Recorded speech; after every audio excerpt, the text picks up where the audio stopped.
Brent Cavett from the Toolbar team, and we're back here to part 2 of Google Forms, the new interface rolled out by Google at the end of January. So we talked about putting in questions, the type of questions, the copy paste feature. Would like to focus on a couple other great new features that are offered here. Up in the upper right hand corner, you might notice here that it says one other viewer. I've already shared it to my personal account, and notice that this blue button is send form. It used to be, would typically be a share button, but the share is hidden over here on the toolbar under file. So if I came to file and share, then it would pull up a box just like Google Docs, and I shared it off to my other account for sake of example here. And now if I jump in the other account, I can see that very same thing and perhaps even add a question. So let's just say, for example, I add another question here. What is your last name, for example? And I say done.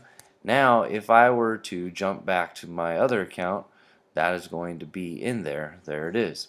So this can be done, of course, simultaneously with 2 or 3 people, and just like a Google Doc, be working on it together. So this is fabulous because you couldn't do this in the past.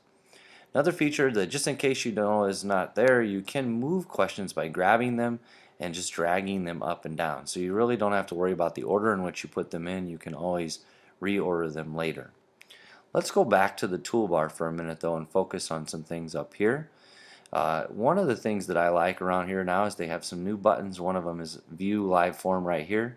If I click on that, it opens it up, and there's my form kind of in the live form. And then notice this edit this form up in the upper right hand corner. That's really nice as well too, because then I can just easily get back to the form. I think perhaps the biggest change that I noticed was under this responses. I can of course check it to say accepting responses, show a summary of responses, or choose response destination. This is new, so let's take a look. This is pretty awesome because you could come in here and tell it maybe to go to a new sheet in an existing spreadsheet, or always create a new spreadsheet, or just keep the responses only in forms. So there's a lot of potential here with these options because I know in the past that's kind of been an issue. So a great improvement there. The other button under here that is nice is Get Prefilled URL.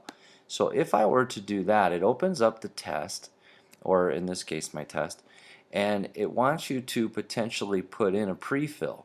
So if I had said pick 2 of these, maybe I select the 2 of them, or whatever the question might be, and then it would pre-fill it. So let's just say if I thought everyone's first name was going to be Brent, then I would submit that, and then now it gives me a link with the pre-filled response that's already there. So that's a really nice new feature as well. The URL pre-fill, which is underneath responses. So some fabulous new features there. Another one up here is just another button for the choose response destination that was also under that responses. So also the viewer and I could potentially be having a chat over here on the right hand side similar to a Google Doc, and I really like that feature as well. And then finally the send form up in the upper right hand corner. They have great new extensions to Google+, Facebook, and Twitter. Gives me the link to share or the embed code, or certainly I can just click inside this box here and potentially add people to send the form to, and perhaps even customize them a message, which is great too, or maybe include the form in the email or not. I always like to uncheck that myself.